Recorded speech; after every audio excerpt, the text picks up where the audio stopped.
Matapos nga po ang ilang araw mula nang umingay ang trade ni Joel Embiid, pumayag na rin naman nga daw dito ang mismong Philadelphia 76ers. Yan naman ang ating unang aalamin na sasamahan at susundan ko na rin ang balitang paparating na nga po sa Pinas ang Team USA at ang balitang nagreklamo nga daw po ang Los Angeles Lakers sa NBA sa kanilang game schedule. Kaya mga idol, tara, umpisahan na natin yan.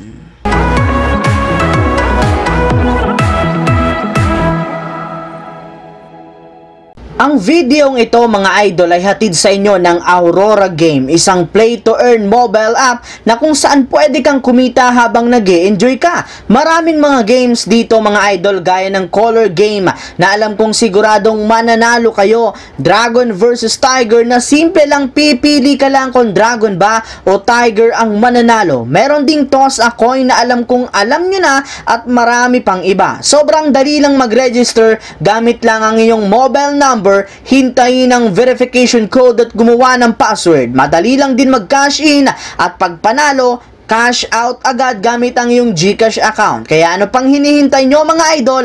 Mag-download na at manalo. Nasa comment section ang link para makapagsimula na kayo. Kagaya nga po ng napag-usapan pala nga po natin mga idol, na kay Joel Embiid na nga po ang lahat ng rason para mag-request siya ng trade sa kupunan ng Philadelphia 76ers. Bukod nga po sa pagkakaroon nila parati ng drama sa loob ng kanilang organisasyon bawat off-season, hindi na rin naman nga gumagana pa ang tinatawag nila na the process, gayong siya lang naman nga po ang natitirang player simula ng maging isang ganap na contender. Yes mga idol, nagsisialisan nga po sila na susundan rin naman ang balak na pag-alis niya. Kaya panahon na rin naman nga po para umalis siya sa 76ers na binabalakan na rin naman nga pong mag-rebuild ng kanilang lineup. Sa katunayan, ayon nga po sa ibinulgar ngayon ng isang NBA insider na si Vincent Goodwill ng Yahoo Sports, pasikreto nga pong umaasa ang mismong presidente ng 76ers na si Daryl Morey na ma-trade na nila sina Joel Embiid at James Harden ngayong off-season upang sa ganon ay masimulan ang pagre-rebuild ng kanilang lineup sa lalong madaling panahon. Yes mga idol, rebuilding na nga po ang target na gawin ng 76ers ngayon matapos ang ilang beses na pagkakaroon ng drama at problema ng kanilang mga players. Samantala, pumunta naman tayo sa ating sunod na pag-uusapan sa balitang paparating na sa Pilipinas ang Team USA. Para nga po sa kaalaman ng lahat, sisimulan nga po ng Team USA ang kanilang kampanya sa group stage ng World Cup sa darating na August 26 kontra sa New Zealand.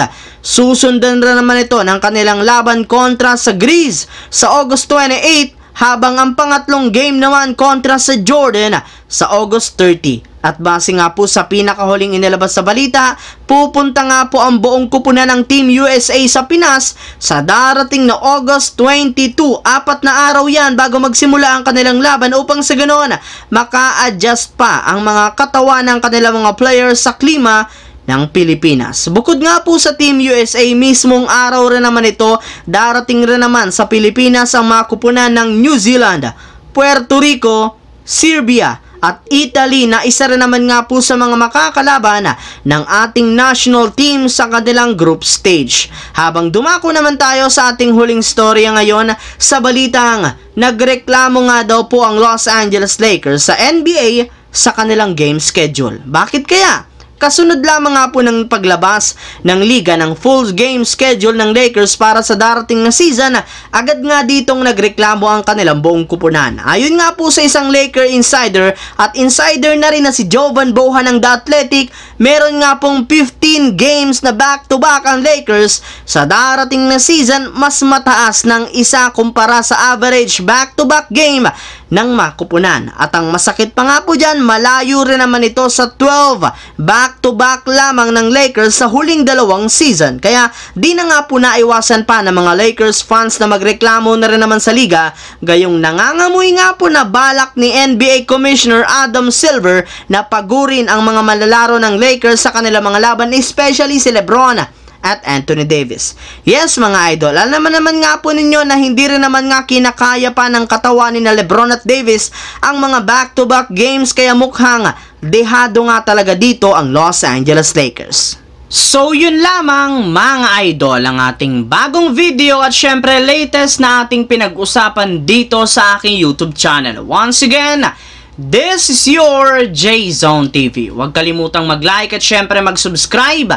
Pindutin ang notification bell sa akin channel para lagi kayo maging updated at laging ma-notify sa mga videos na pinapalabas ko. Shoutout sa lahat ng solid na lagi nakantabay at laging nanunood dyan. Maraming salamat mga idol.